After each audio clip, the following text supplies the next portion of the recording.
Live stream. Hello, good day to everybody. It is Friday, August 28th, according to my timepiece. I am live with Mr. Whoa, slow down. Does that every time. I'm here live with Mr. Rob Thatcher, who is a pretty phenomenal success story on the Dan plan, and we're here for a very specific reason, but we'll get to that later. How are you doing today, Rob? How's it going? Awesome. So tell me a little bit, tell me quickly about yourself and how you ended up working with me. Well, diet-wise, my diet's been, to be perfectly honest, has been terrible for a decade or longer. I've been seeing your plan online for about 2 or 3 years, following some pictures, looking at seeing what's going on, kind of like, is this something I'm interested in? Not sure. Finally, I reached out. I think it was I don't even know, October or something like that. And then I finally pulled the trigger a couple months later in January. Kind of unsure what to expect, what's going on, but I've seen a lot of success. So, I figured I'd try it out, see what happens. I started, I think, January 13th to be exact. I was 256.8 at that point. Definitely way overweight. As of Wednesday, I was at 199.8. So that's a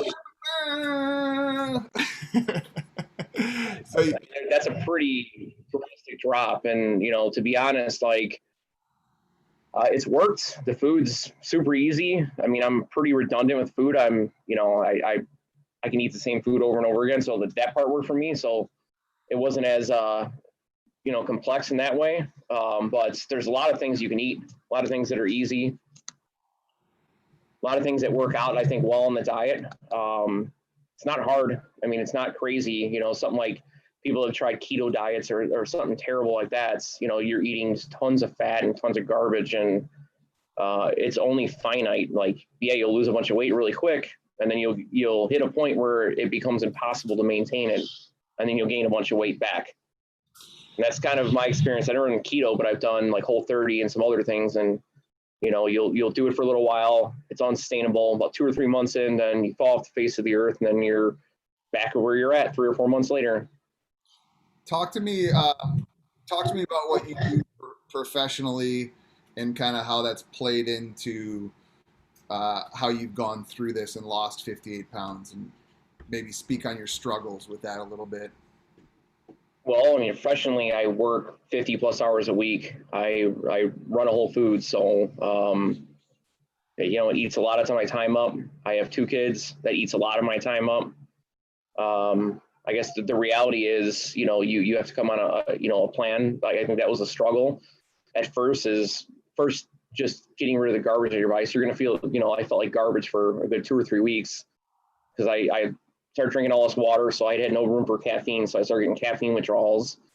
I didn't purposely stop drinking caffeine; I just didn't have room for it. And then just stopping all the food, not eating carbohydrates, not eating pizza all the time, not eating all this garbage. That was a really harsh adjustment because it was easy coming from work, working 10 hours, run wherever, order pizza, grab wings, do whatever. It was simple. Now I have to plan a little bit better, do some different things. That was an adjustment, but I think it's easy now. It just makes sense now. Awesome. And you're a fan of home brewing, so you do enjoy beer here and there, right? Yeah. Oh, I do drink beer still. Yeah. Good, man. I was never even before that, I was never excessive to the point where I was drinking you know 12 packs at a time or anything crazy like that. And to be honest, most of the beer I'm drinking anyway is like 7 or 8% alcohol. Cool. So you're still enjoying beer and you're still taking the weight off. You got below 199.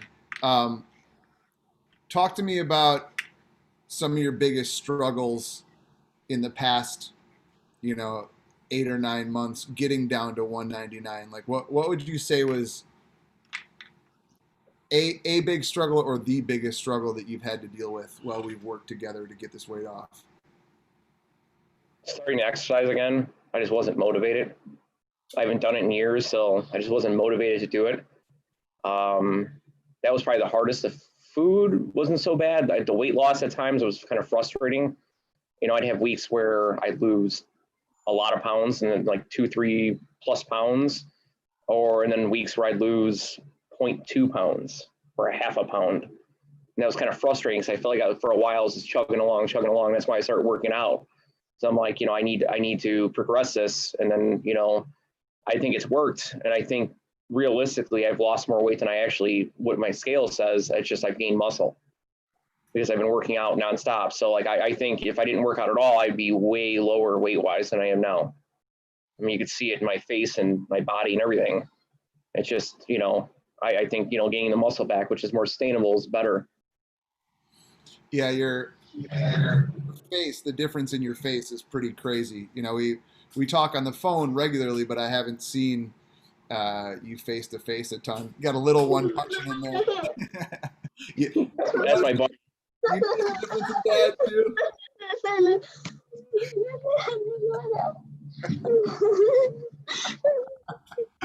Awesome. That's perfect. So tell me what you'd say, like, because you were on the fence before you signed up, right? Like, what would you say to somebody who's on the fence about starting something like this? I mean, realistically, it's worth the money. It's worth a try. I mean, it worked for me. Like I failed tons of times on stuff. And I've done like I've had some successes in the past. It's just nothing was sustainable more than like X amount of months or maybe a year at the most. Not this sustainable. And I think with everything I've ever done, diet, like exercising plans, whatever, I never got to learn how to eat right. And I think that's where this is important. And I never understood that.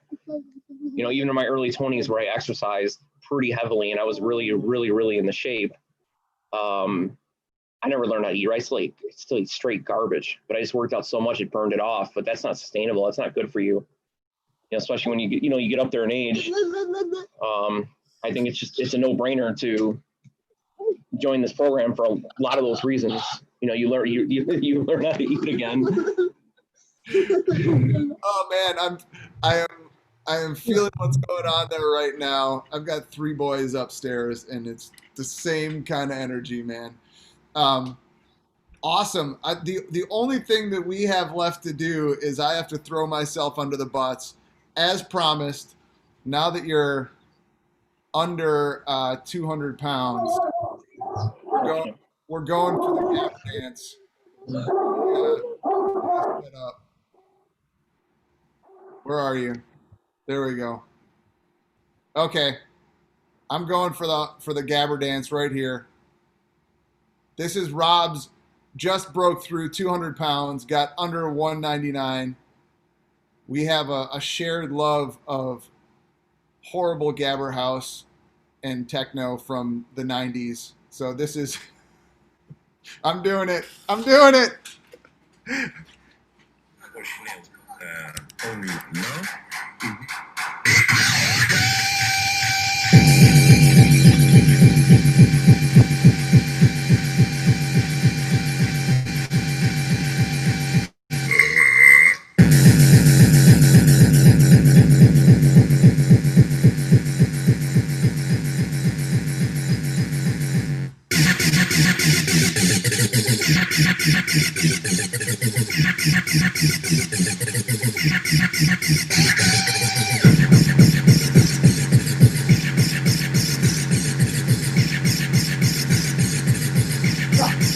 Ah!